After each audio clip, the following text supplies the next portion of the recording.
Salut tout le monde, vous écoutez The Bottlefield Show, l'émission qui décrypte les spiritueux, enfin l'univers des spiritueux plus exactement. Et je m'appelle Frédéric Roginska, je suis distillateur, consultant et j'édite une newsletter qui s'appelle distillnews.fr. Et moi, c'est Ludovic Mordant, je suis exorciste chez Studio Black Sounds. Ouh. Va des rétros. Voilà. Et donc, je vous parlais de newsletter juste avant, et justement, on est quoi ? On est le 6 octobre, au moment où on enregistre. Ouais. Et on va se faire un petit round-up, un peu de toutes les actus un peu cool que j'ai vu passer au cours du mois de septembre et en ce début de mois. Donc voilà. Génial. Je propose qu'on attaque tout de suite. Hop là. Alors, on va commencer avec des petites news produits. Et avec un produit que je trouvais assez intéressant, c'est Wild Turkey. Je ne sais pas si tu connais ce bourbon, mais qui en fait a sorti une nouvelle édition un peu plus premium qui s'appelle Unforgotten. Et en fait, ce qui est amusant, c'est que le nom vient en fait d'une erreur en fait qui a été commise. En fait, c'est un embouteillage qu'ils ont fait où en fait, quelqu'un, je sais pas, qui manipulait les différentes cuves de whisky, a mélangé du whisky du Bourbon avec du whisky de seigle. D'accord. Voilà, donc il est allé voir son manager. Bon, ils étaient pas forcément ravis qu'il y ait eu ce mélange des deux cuves. Mais ils ont goûté, ils ont un peu retravaillé le truc et au final, ils l'ont sorti. Donc voilà. Donc ils disent c'est pas... ça a été forgiven, mais pas forgotten, tu vois, un truc dans le genre, quoi. Donc le naming apparaît clairement dans le process. Voilà. C'est un clin d'œil, quoi. Donc voilà, donc un embouteillage au final qu'ils ont sorti, et puis visiblement comme ça a bien fonctionné, ils l'ont refait. Donc maintenant, c'est une erreur qu'ils le reproduisent volontairement afin de sortir donc cette édition un peu spéciale.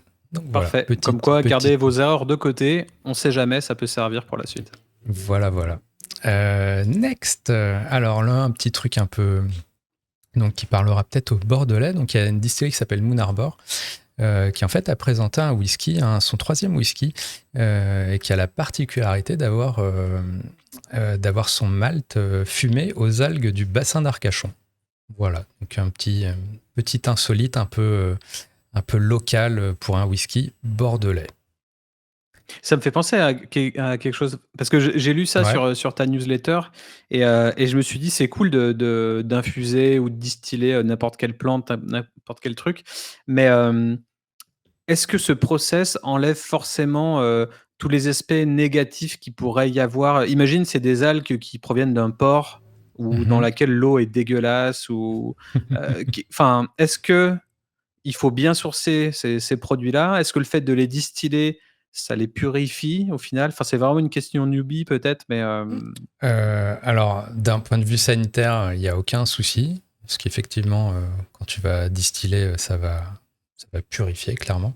Okay. Ne serait-ce que déjà, quand tu vas le distiller, tu vas avoir un résultat qui sort de l'alambic à potentiellement 70-80 degrés d'alcool, si ce n'est même davantage. Donc tu vois que l'alcool, ça désinfecte bien. Donc là-dessus, il n'y a pas de danger, quoi. Et puis après, j'imagine que toutes ces algues ont été soigneusement sélectionnées et nettoyées. Forcément, donc, voilà. Pour un beau marketing. Mais voilà, mais si on extrapole un peu, c'est comme quand tu vois d'un point de vue purement marketing, tu vois des marques qui vont te dire on fait une vodka sans gluten ou sans je sais pas quel produit chimique et tout. En réalité, tous les produits qui passent en distillation, le gluten, il a disparu dans le process, quoi. Donc voilà, même chose ici. Voilà, mais évidemment, pour les algues, on a plutôt intérêt à ce qu'elles soient intéressantes aromatiquement, sinon, si tu fumes quelque chose avec quelque chose de mauvais, je pense pas que tu fasses des miracles en distillation après. Carrément. Bref. News produit suivante. Alors là, c'est un peu les spiritueux du turfu, comme on fait des fois.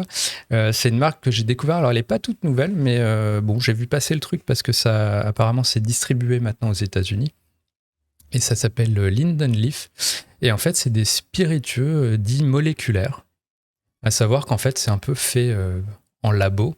Donc des mecs qui ont fait des scientifiques qui ont trouvé le moyen un peu d'isoler la molécule qui a le plus de goût de citron dans le citron, qui a le plus de goût de ça, et du coup de combiner tout ça, et puis aussi d'étudier telle molécule se combine mieux avec telle autre molécule de tel autre ingrédient, et du coup on est capable de faire en laboratoire en quelque sorte des spiritueux encore meilleurs, qui ont plus de goût et tout.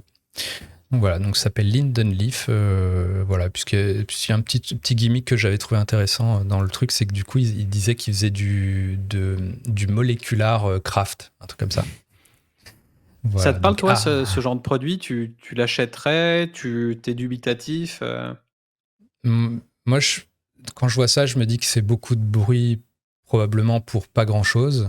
Parce que je sais pas, est-ce que le conso final, il va se dire « Ah tiens, oui, c'était beaucoup plus aromatique que le mec qui a fait ça, comme tout le monde, sans se prendre la tête, quoi. » Donc voilà, après, pourquoi pas. Hein. Je suis plus... je trouve que ça perd un peu de romantisme, quoi, quand t'as un produit comme ça, tu dis c'est un gin de labo, quoi. C'est comme la viande de labo. Ouais. Tu te dis, je sais pas, moi je trouve ça plus intéressant. Tu dis, tiens, il y a ce mec-là qui a mis ses bottes le matin, qui allait cravacher, qui a sorti ce produit artisanal, et puis c'est cool, quoi. Ouais, là, tu te dis, il y a des mecs qui ont mis une blouse blanche, et puis. Mais peut-être des bottes aussi, attention. Peut-être. Donc voilà. Donc, pourquoi pas. Ok. Mais je serais très curieux de goûter, en tout cas. Voilà. Next, du coup, c'est une petite vidéo d'ailleurs de présentation du projet. Je vais pas revenir là-dessus, mais s'il y en a qui veulent creuser, on va mettre tous les liens évidemment en description. Hein, donc, vous pouvez rechecker tout ça sans souci. Ensuite, alors un petit gimmick encore. On avait parlé une fois des whisky vieillis dans un train. Et là, c'est un whisky qui lui a été river aged, donc qui en fait a été vieilli sur la rivière Mississippi. Voilà, donc aucune idée ce que ça a un intérêt ou quoi. Eux, évidemment, vont te dire que c'est pas un gimmick. Mais voilà, bon, moi, ça me fait toujours marrer et j'aime bien relayer ce genre de truc juste pour dire que ça existe. Sans pour autant savoir est-ce que ça a un impact ou pas, mais on parlait de storytelling. Qu'est-ce que ça veut dire Ingram? C'est le nom de la marque, c'est le nom du mec. Ils ont emprunté le nom d'un mec pour faire le whisky, quoi, en gros. Ok. Je sais plus, j'avais lu, mais ça disait, voilà, machin Ingram a fait ceci, cela. Voilà, sans plus. Ensuite, news plus sérieuse, c'est sur un Edu Graal, c'est un whisky français. Qui est sorti, donc c'est un whisky un peu particulier parce qu'il est fait à base de blé noir, donc de sarrasin. Et en fait, je voulais le mentionner parce que c'est le plus vieux whisky embouteillé français qui soit. Donc il a 21 ans d'âge. Voilà, donc juste pour souligner aussi que il y a énormément de distilleries qui se sont montées ces dernières années en France.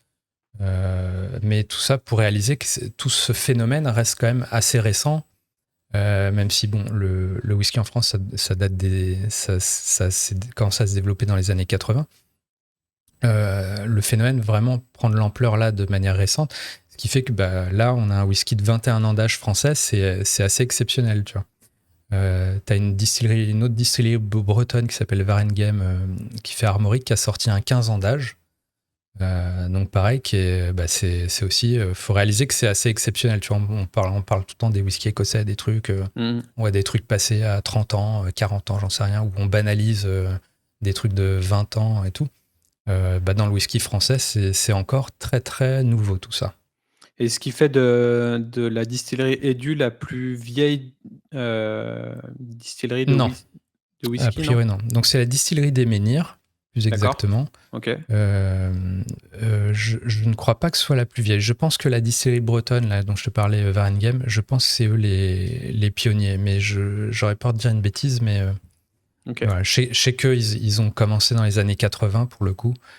Peut-être fin des années 80. Distillerie des Menhirs, j'avoue, je ne sais pas trop, mais... Et bah, Mais dites-nous en bon, commentaire si vous savez là, il quelque faudra que je chose crée.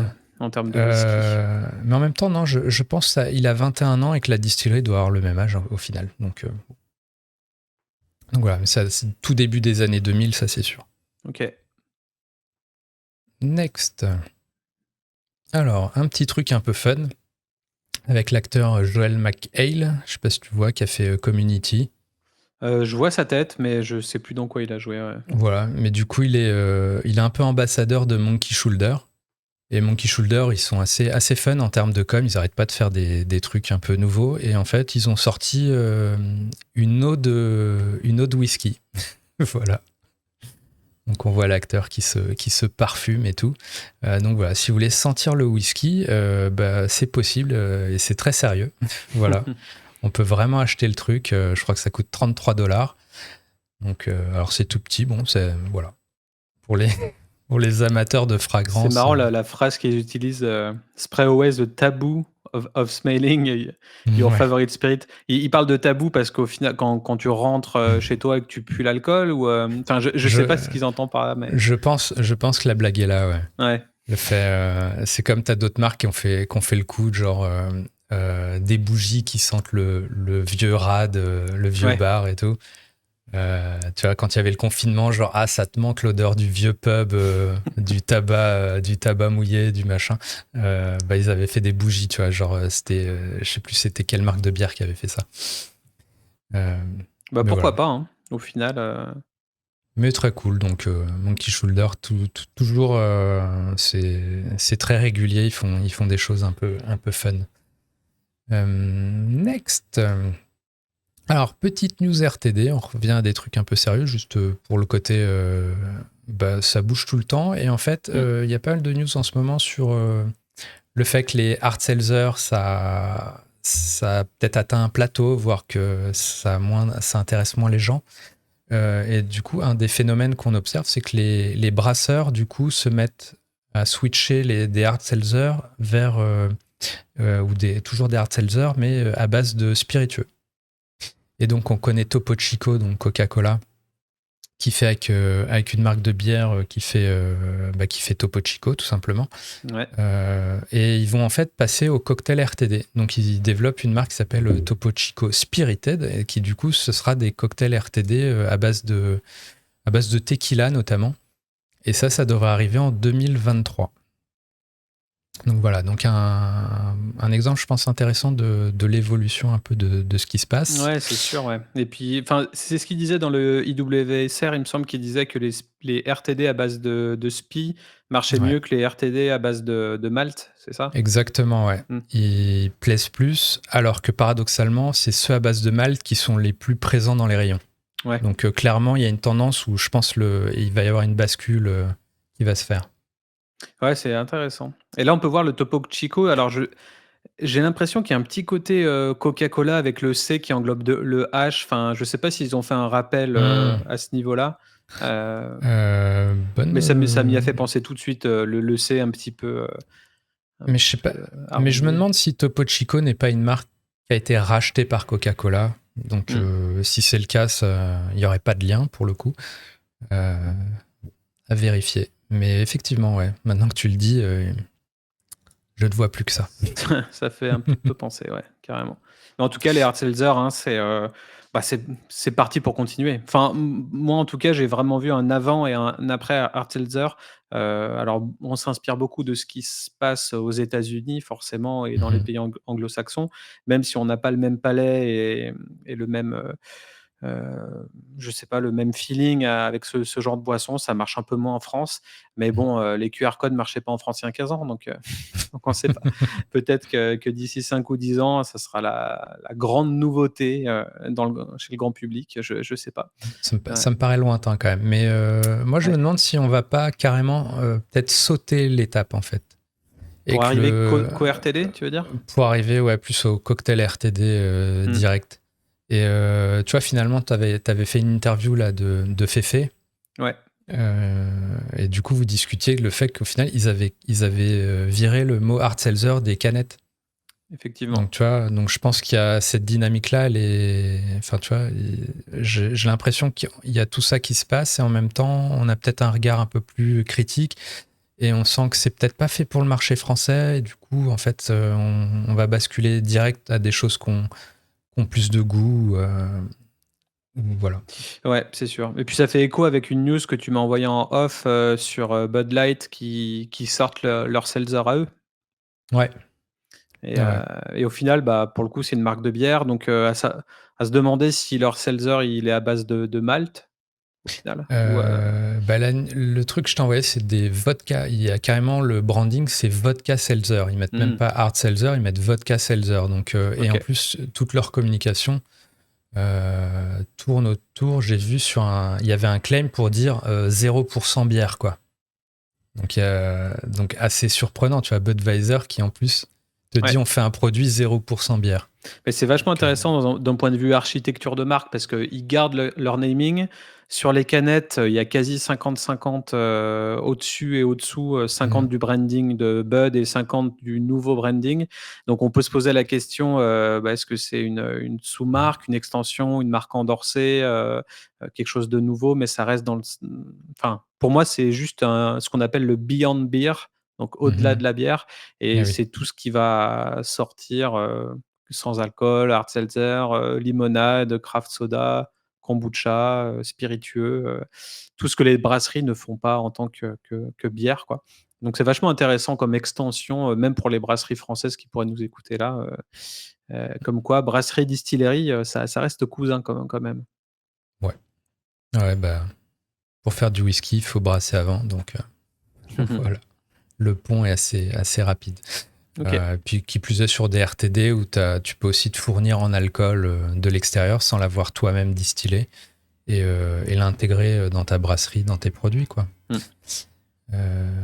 Voilà. Et une petite autre news liée au RTD toujours, il me semble. Ah ouais. C'était Monster. On en sait donc Monster qui passe qui lance une version alcoolisée à 6%, et donc on a un petit aperçu potentiellement d'une canette. Je crois qu'il y aura 4 goûts différents.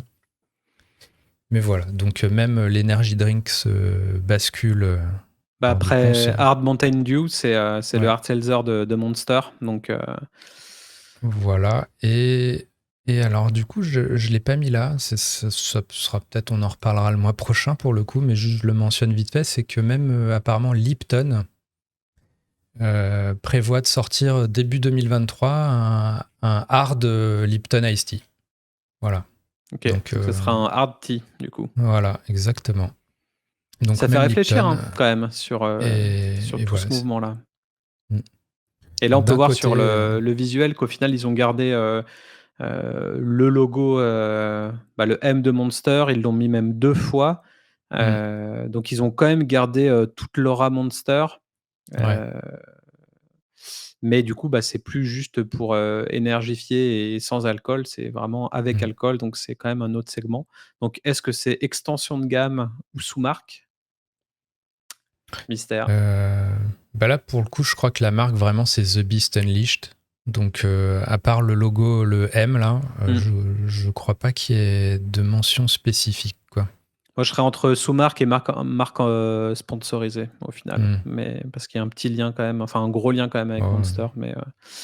Mais pour en savoir plus, vous pouvez aller sur le nouvel article que j'ai écrit sur l'architecture de marque, sur Studio Black Sounds, dans les ressources sur le blog, qui traite justement de tout ça, de l'architecture de marque et de à quel point sa marque principale, sa marque mère, doit être visible quand on crée une extension de gamme, au final. Donc c'est assez intéressant à quel point on met le visuel en avant. Est-ce que c'est 50% du visuel? Est-ce que c'est juste un petit logo en fond? Est-ce que c'est complètement une marque autonome qui est dissociée de tout ça? Donc il y a des petits insights sur cet article-là, si ça vous intéresse. Bon, on mettra le lien directement aussi sous la vidéo, là. Yes. Next, plus news business maintenant avec... alors, toi qui as vécu en Australie, tu dois connaître Mr. Black, je pense, ou pas? Liqueur de café. Donc, liqueur de café cold brew australienne, qui est peut-être la marque la plus la plus connue dans ce domaine. Hein. Je mets de côté Kahlua, des choses comme ça, mais vraiment en liqueur cold brew. Donc voilà, qui a été racheté par Diageo. Voilà, donc petite news business qui est passée, plutôt importante. Dans un autre style, ah bah tiens, hop, petit, hop, voilà, comme ça tout le monde connaît ma date de naissance. Alors, dans un tout autre style, on reste news business, mais Jack Daniels qui devient sponsor de l'écurie de F1 McLaren. Donc là, comptez pour ceux qui suivent la F1, donc à partir de 2023, de la saison 2023, vous pourrez voir des McLaren avec un petit logo de Jack Daniels dessus. C'est Voilà. c'est original. Je me demande en termes de positionnement pourquoi ils se sont mis dans la F1. Alors, ton petit claim habituel, Fred, sur ce genre de news? Loi E20, c'est ça? C'est ça que tu veux? Ah ouais, je serais très curieux. Alors, je réalise qu'on n'a pas vu la petite news Diageo juste avant. Hop, je remets la preview. Mais ouais, pour revenir à Jack Daniels, ouais, je suis curieux, mais on avait vu ça disparaître il y a quelques années. Hein. On se souvient notamment, il y avait des sponsors genre Marlboro sur les F1 et tout. Donc voilà. Jack Daniels.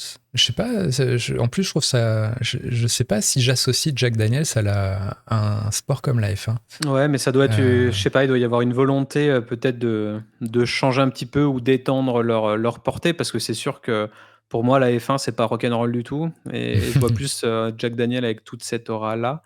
Mais ça me fait penser un peu à Red Bull, en fait. Au final, ils essayent d'avoir tous les sports extrêmes à leurs pieds. Et mais là, bon, Jack Daniels, je sais pas. Ouais, j'aurais pas associé ça avec ce genre de sport, en tout cas. Bon, ça changera peut-être. Ouais. Voilà. Next, qu'est-ce qu'on a après? Ah oui, petite news distribution avec. En fait, celle-là, je la trouve intéressante parce qu'en fait, ça illustre le fait que la nature a horreur du vide, je dirais. Je sais pas si tu te souviens, Campari a décidé en fait de retirer Campari de la grande distribution. Ouais. Pour se reconcentrer sur le CHR, je pense avoir toute une idée de valoriser, comme ils ont fait avec Aperol Spritz, de mettre en avant le Campari Spritz. Mais je sais pas, j'avoue, je comprends pas tous les tenants et aboutissants qui font qu'on fait ce move et qu'on quitte la grande distribution, mis à part Monoprix.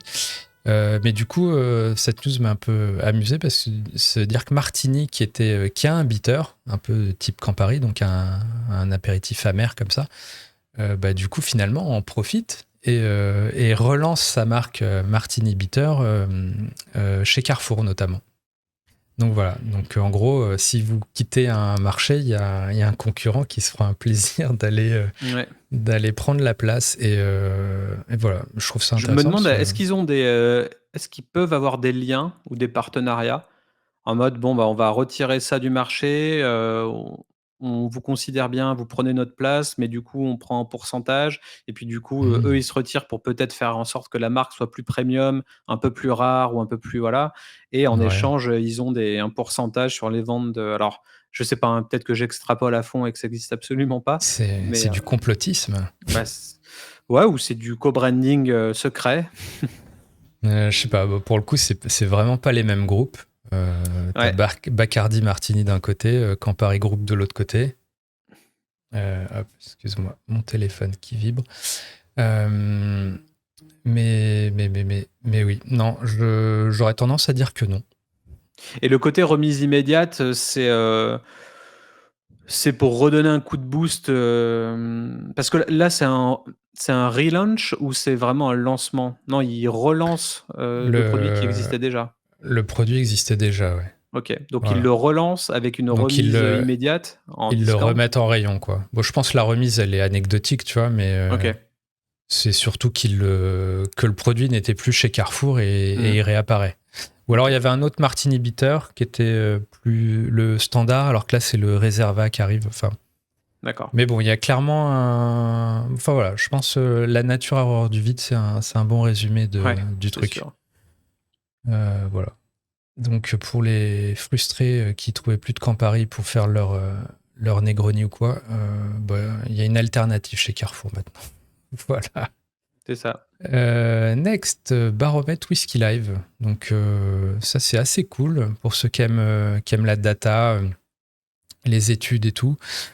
Puisque donc il y a eu Whisky Live il y a maintenant, c'était quoi, il y a une semaine, il y a 2 semaines quasiment maintenant.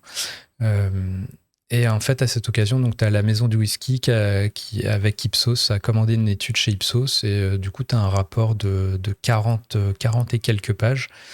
Donc voilà, ça, vous pouvez le retrouver intégralement sur distillnews.fr. Pour le coup, pareil, on vous mettra le lien. Donc assez intéressant. Donc il y a le communiqué de presse et puis il y a plein de slides avec plein de tableaux, plein de tendances sur les habitudes d'achat, sur les produits. Je vais pas du tout tenter de résumer le truc là. Ça m'a l'air bien fourni, ouais, en effet. Juste le mentionner, mais dans le petit résumé là qu'on a dans le communiqué de presse, je sais pas si on voit très bien là à l'écran, mais ce que je trouve intéressant, c'est qu'il y a un truc qui ressort, c'est notamment que les gens sont d'une part très demandeurs de savoir d'où viennent les produits. Et il y a aussi un autre chiffre qui ressort, c'est que les gens seraient en majorité prêts à payer plus cher pour avoir des trucs plus quali, plus où ils ont plus d'infos dessus. Voilà, donc il y a des genres de données qui vont dans le sens de il y a une premiumisation où les gens sont plus vigilants sur ce qu'ils consomment. Ouais, c'était les tendances 2022, mais au final qui vont pour rester, quoi. Qui s'accentuent, qui sont arrivés avec le Covid, mais qui sont là pour rester, voire même se premiumiser davantage. Voilà, donc ceux qui auraient raté ça, sur distillnews.fr, c'est dispo, et puis on mettra le lien, évidemment. Ensuite, qu'est-ce que j'avais mis de beau de côté ? Petite news sur un record sur le Kentucky. Donc ceux qui s'intéressent au whisky américain, le Kentucky en fait a rempli pour la 4e année consécutive plus de 2 millions de fûts de whisky. Donc voilà, il y a du débit dans le Kentucky en termes de fûts de whisky. Il y a plein de distilleries en plus qui se montent. On parle souvent d'expansion de nouvelles distilleries, comme quoi il y a un vrai engouement pour le whisky américain. Et voilà, et puis ils remplissent des fûts à gogo. Ça fait qu'il y a un stock en fait de 11,4 millions de fûts dans le Kentucky, dans seulement le Kentucky. Et ce que j'avais relevé aussi d'intéressant sur ce truc, au-delà des chiffres énormes, c'est qu'au final, il faut réaliser que le Kentucky, il y a quelque chose comme plus de 2400 distilleries aux États-Unis, et le Kentucky n'en compte même pas 100. Et tu vois, c'est même pas 100 distilleries. Alors il y en a des très très très très grosses pour le coup, mais voilà la production monumentale que ça a. Et voilà, donc il y a de quoi voir venir, je pense, et c'est pas prêt de s'arrêter. Et petit fact intéressant aussi, c'est qu'en fait là c'est moins cool pour eux, c'est que ce chiffre pourrait finalement être encore plus élevé, dans la mesure où le Kentucky est le seul État au monde probablement qui en fait taxe les fûts en vieillissement. Alors, généralement on taxe l'alcool après le vieillissement, quoi, ce qui reste. Au Kentucky on taxe les fûts. Le fait de faire vieillir un fût est taxé chaque année et tout, ce qui rapporte un sacré paquet d'argent à l'État, mais qui quelque part aussi peut freiner les nouveaux entrants, peut freiner des plus petits acteurs qui se disent je vais pas faire mon whisky dans le Kentucky vu que je vais raquer pour ça, quoi. Donc voilà, donc déjà ils explosent tout, mais en plus tu te dis, s'il n'y avait pas en plus ce petit truc fiscal, ça se trouve, qu'est-ce que ça serait, quoi. C'est sûr. Et le stockage doit être immense, j'imagine même pas. Ouais, là c'est voilà. Après un petit truc un peu moins sexy, on va dire, mais donc il y a une grosse prod, mais juste un article de VinePair que j'ai pas mal aimé, qui explique qu'on parle beaucoup de grandes démissions aux États-Unis, tu vois, The Great Resignation, on en parle en France aussi, et tout ça pour dire que même le milieu du whisky américain est touché.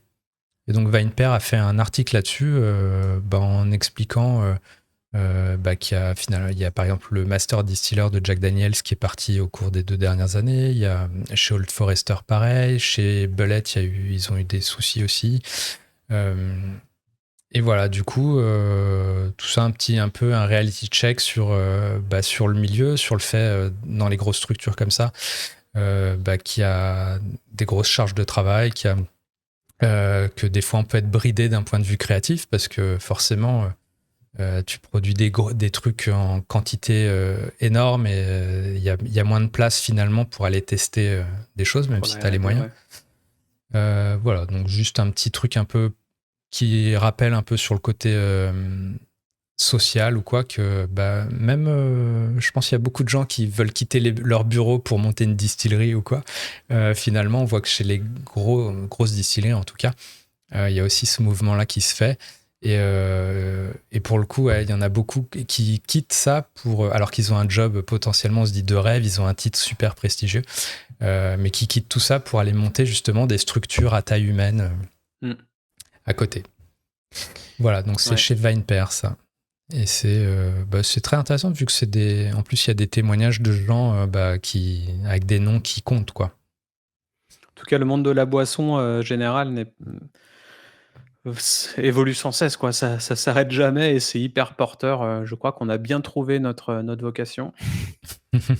C'est pas près de s'arrêter. Non, clairement, malgré la vague de sans-alcool. D'ailleurs, en parlant de ça, ouais. je fais ma petite news aussi parce que je me suis procuré des Juniper, JNPR, je sais pas comment on dit, les spies sans alcool et le JNPR 1 et le bitter. Et honnêtement, c'est une tuerie. J'ai adoré. Ouais. Moi, je suis beaucoup plus critique pour le coup, mais je sais pas, moi je me suis fait les petits cocktails qui préconisent là sur leur flyer. Je sais pas, le Negroni ou le bitter tonic, juste avec de l'eau pétillante, je l'ai trouvé vraiment très, très goûtu et très bon et bien amer comme il faut. Et puis le ginto alternatif, je l'ai trouvé vraiment assez épicé, bien équilibré, je sais pas. Et pour avoir goûté Seedlip avant, pour moi déjà il y a aucun rapport, c'est 1000 fois mieux, voire même plus. Et voilà, donc une mention spéciale de ma part pour eux. J'ai trouvé ça vraiment, vraiment cool. Voilà. Voilà. Et sur ces paroles, je vous annonce, c'est le dernier épisode du Bottleville Show. Enfin, on a un point de vue qui s'entrechoque. On fera un débat en live. Il y a plein de choses à dire. Mais non, moi je trouve le bitter très sympa. C'est juste le pricing, je trouve que c'est pas en adéquation. J'ai payé 63 €, hein, c'est clair. Voilà. Donc, mais bon, je suis content de mon achat, donc c'est l'essentiel, hein, en tant que marketeur en plus. Écoutez, on a adoré faire ce podcast. Voilà. On s'arrête aujourd'hui. Je me retire de la newsletter de Fred. Ça y est. Écoute, voilà, le message est passé. On va reprendre le fil de nos actus. Avec quoi ? Avec l'English Whisky. Alors, sur les news un peu plus vraiment pro, enfin, je pourrais même pas les définir. Mais bon, il y a les Anglais qui cherchent à définir, à créer une appellation pour le whisky anglais, pour se distinguer des Écossais. Et puis, il y a un petit article sur Drinks Retailing qui montre que combien tout ça peut être compliqué. Tu vois, moi, je suis assez même ambivalent moi-même là-dessus. D'un côté, je trouve très cool tu vois, on parlait de sans alcool juste avant, qu'on cadre les choses pour qu'il y ait pas, pour que les consos ils sachent exactement ce qu'ils achètent. Et en même temps, je suis pour qu'on soit créatif et tout, qu'on puisse un peu sortir du cadre et tout. Et tout ça pour dire que dans l'English Whisky Guild, il y a un des membres qui a quitté le mouvement parce qu'il trouve que justement les propositions qui sont faites pour définir cet English Whisky sont beaucoup trop rigides et notamment sont trop calquées justement sur le whisky écossais et que ça tuerait un peu la créativité potentielle de l'English Whisky. Ça en ferait qu'un sous whisky écossais quelque part. Donc voilà, donc une petite news là-dessus pour rappeler que c'est pas évident de drôle cette définir valeur les choses et de qu'on cadrer. apporte au mot au final ou au terme. Tu vois, ça me fait penser à une brasserie dans le Rhône qui s'appelle Brasserie du Lion et ils n'ont pas le droit d'utiliser le mot bière sur leur packaging parce que c'est une boisson à base de malt. De céréales non maltées et du coup ils n'ont pas le droit D'accord, de mettre bière, mais par contre il s'appelle Brasserie du Lion. La bouteille d'accord. c'est une bouteille de bière et il y a marqué brasserie dessus, donc n'importe quel consommateur lambda ne va même pas se dire tiens il n'y a pas marqué bière, c'est pas une bière, on l'associe directement à ça et du coup bah effectivement il y a un goût potentiellement différent ou autre, on aime, on n'aime pas, mais dans l'inconscient on boit une bière quoi. Et du coup, ouais, juste pour faire un rapport avec cette histoire de naming, de comment on présente les choses et cetera, Mm. au final, le produit final, ouais, on en revient peut-être même au sans alcool, au final, ou si tu le brandes, en tant qu'étant un alcool, au final, tu peux arriver à toucher ces caractéristiques, et le pricing potentiellement, sans avoir du tout les mêmes, intentions ou au niveau juridique non plus donc ouais. J'ai un peu digressé, mais en tout cas, c'est C'est profond. voilà. Mais ouais, mais le coup de la brasserie, là, je t'avoue, je suis très étonné. J'avoue que j'ignorais que si c'est pas maltais, ça peut pas être une bière. Ça, Ouais, ouais, ça c'est dans m'étonne, mais... c'est dans les juridictions, on n'a pas le droit Donc d'appeler, ils mettent ça juste bière. boisson à base d'orge, en gros, peut-être sur le Ouais, truc. ou boisson fermentée mais par contre, tu as le droit d'utiliser le terme brasserie. Donc parce que Ok. c'est l'action de brasser, tu vois? C'est le Ah brassage et ouais, cetera donc tout comme, du coup, la brasserie parallèle qui fait du kéfir. Ils font pas de la bière, mais ils s'appellent brasserie parallèle. Donc c'est vrai que, d'accord. le terme brassier, est-ce que là, du coup, il y aurait le mot distillerie ou autre, tu vois, vis-à-vis de ton whisky, enfin des whiskies anglais? Heu, mais bon, ça, c'est encore un autre débat, quoi. On peut Non, être une non, mais distillerie et faire plein d'autres produits, donc pour le coup, l'appellation whisky, là, elle est pas du tout en cause. C'est plus dire whisky anglais. En gros, ils cherchent à définir c'est quoi le whisky anglais. OK. Et, euh, et en gros, mettons dans les specs, c'est il faut qu'il soit vieilli dans tel type de fût, faut qu'il soit fait en Angleterre, évidemment, faut que ceci, cela. Et en fait, dans les règles, ce qui est reproché, par exemple, c'est qu'ils veulent forcer à ce que ce soit fait dans un type d'alambic, distillé 2 fois, et ce qui en fait est calqué exactement sur le whisky écossais. OK. Alors que, je sais pas si tu as vu les alambics hybrides, type sur lequel moi j'ai travaillé par exemple, Mmh. bah, ça voudrait dire qu'un distillateur qui a un alambic hybride, il pourrait pas appeler son truc English Whisky si les règles étaient établies comme ça. Ce qui serait une limitation assez ridicule dans l'absolu, quoi. Mais voilà, bon à Mais suivre. sans cette limitation-là, du moment où tu restes en France, tu ne pourrais potentiellement pas l'appeler, English ou Irish ou Ah bah non, non, non? non, Ouais. l'Irish Whisky, c'est irlandais, Mmh. c'est distillé 3 fois. Le scotch, c'est écossais, hein. On fait pas de scotch ailleurs qu'en Écosse. Euh, mais voilà, bah c'est pareil. Enfin, tu as une réflexion aussi sur le whisky de France, tu vois. Aujourd'hui, il n'y a pas Oui, c'est ça. d'appellation whisky de France. Il y a whisky alsacien, il y a whisky breton. C'est ça qui est assez fou. C'est qu'en Europe, en Europe, il y a il y a Irish whisky, il y a Scotch whisky et whisky alsacien et whisky breton. C'est les 4 appellations légales, quoi. D'accord. OK. Mais du coup, il n'y a pas encore whisky de France. Mais tu vois, c'est le genre de questionnement qui sont sans doute en cours là actuellement.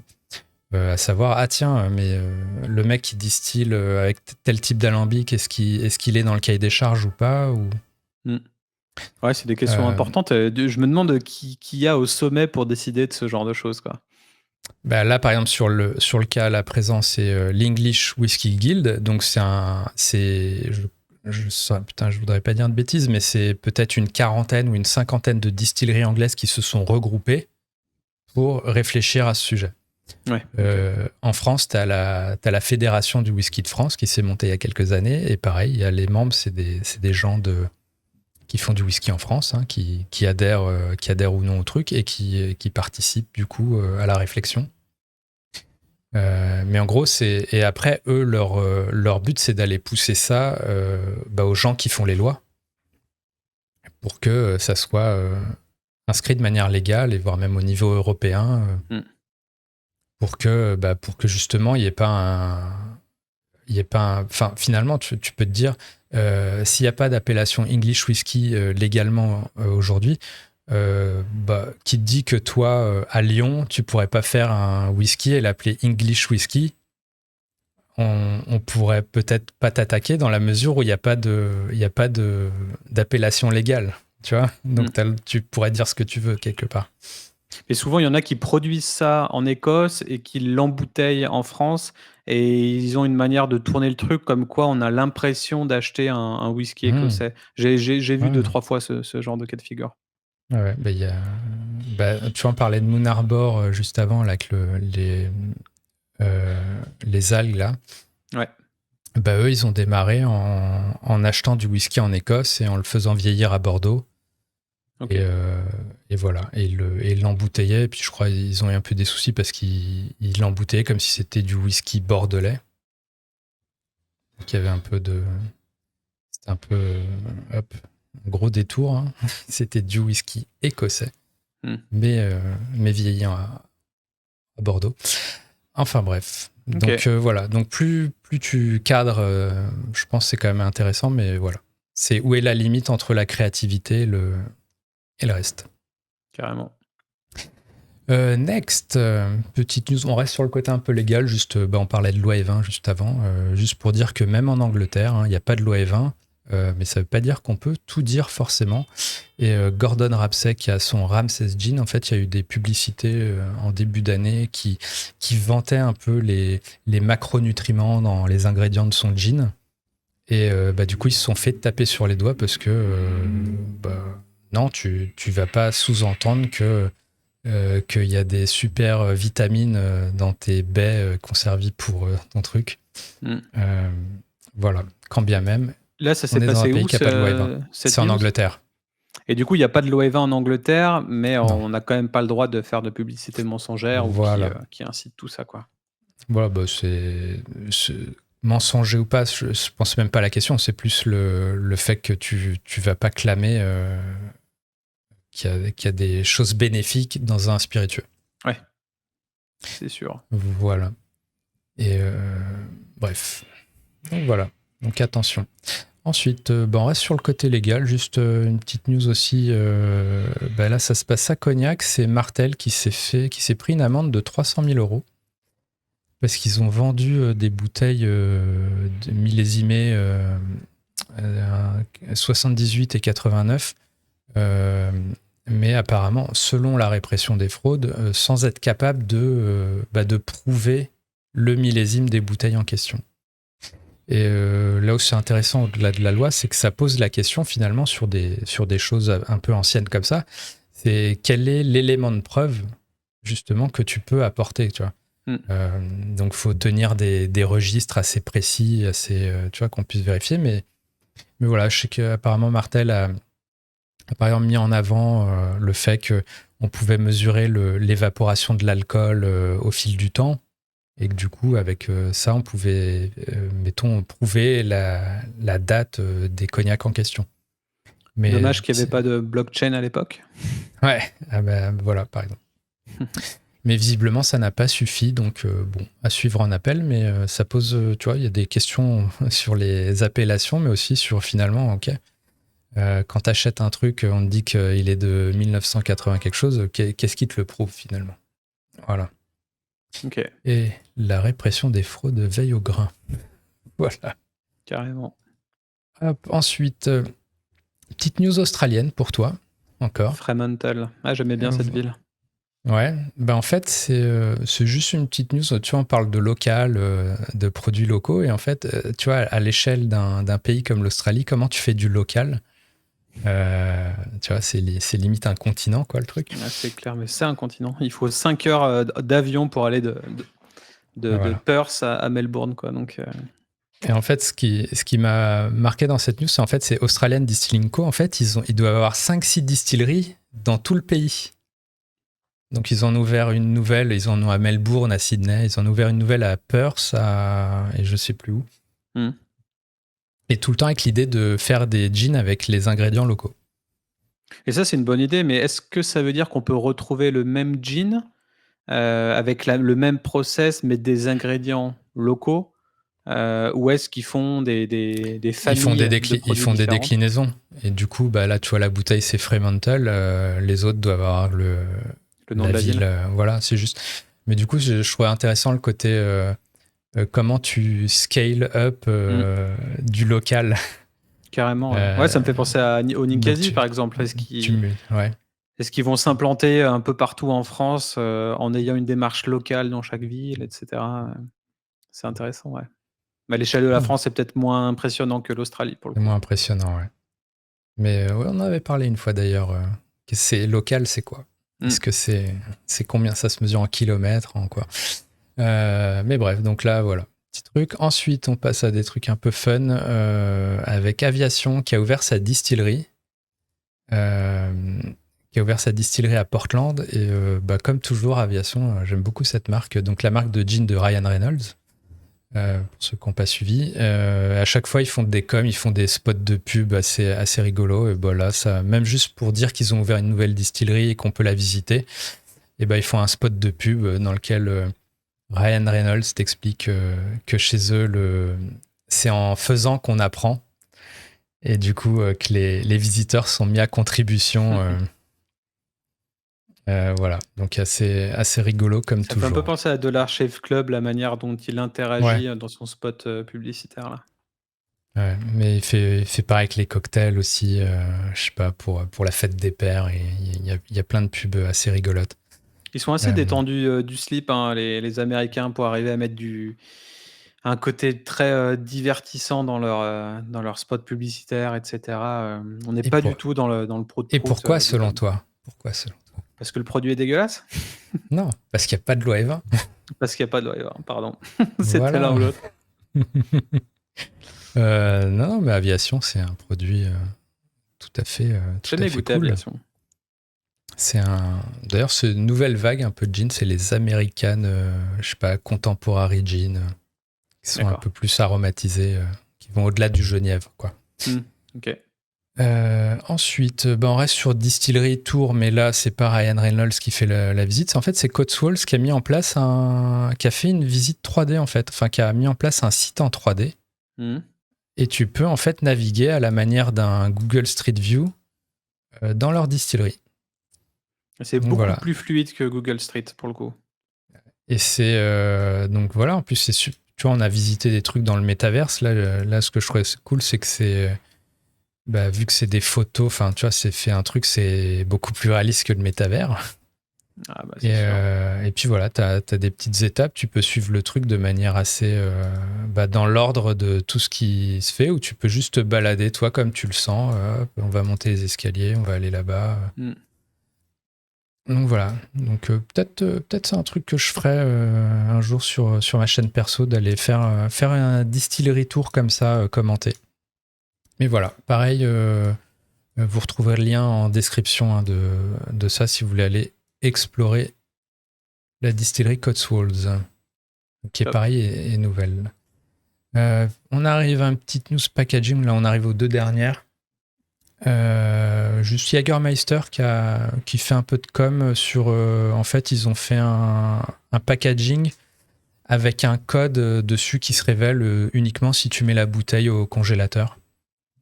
Donc voilà, donc un petit moyen de com un peu rigolo pour inciter les gens à... Non, c'est quoi qui arrive Non, c'est un code. Alors, je pense les photos, là, faut pacifier, mais je pense que c'est derrière la bouteille.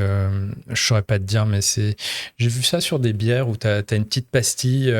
Si tu mets au frigo, elle passe de telle couleur, et genre pour te dire qu'elle est à bonne température. Bon, là, c'est pas pour te dire que c'est à bonne température, enfin, quoique ça fait le job aussi, mais ça dévoile un petit truc pour gagner des prix. Voilà, et dernier truc, c'était une vidéo, alors je sais plus si on avait parlé, mais on avait parlé de Whistle Pig, c'est plus l'autre fois, là. Ouais, cette vidéo me dit quelque chose, non ? Voilà, donc je sais pas, là, si je suis en train de recycler un truc dont on a déjà parlé, mais juste, voilà, c'était assez cool. Une vidéo de WhistlePig qui t'explique un peu leur branding. Voilà, comme quoi ils sont pas faits dans le Kentucky, justement. Ils font pas du maïs comme tout le monde. Ils ont pas X générations de descendants derrière eux. Donc voilà, donc un branding assez cool. Donc voilà, petite vidéo de com assez sympa que je voulais mettre en avant ou remettre en avant si je l'ai déjà fait. Nous sommes fiers d'avoir aucune tradition familiale derrière nous, c'est ça un peu le message en Exactement. français. Exactement. Gros statement. Ok. Top. Et C'était voilà. bien fourni aujourd'hui. Exactement. 50 minutes déjà. 50 minutes. Si vous avez des remarques, questions, commentaires, si vous faites partie de la Fédération du whisky de France, tout ça, si vous êtes pour ou contre le sans-alcool, enfin tout ce qui vous vient par la tête, minute après minute, n'hésitez pas à commenter sous la vidéo. Et puis voilà, s'il y a un truc qui vous a marqué plus qu'un autre, n'hésitez pas à le dire. Je rappelle que on peut voir la vidéo sur Spotify maintenant aussi. Exact.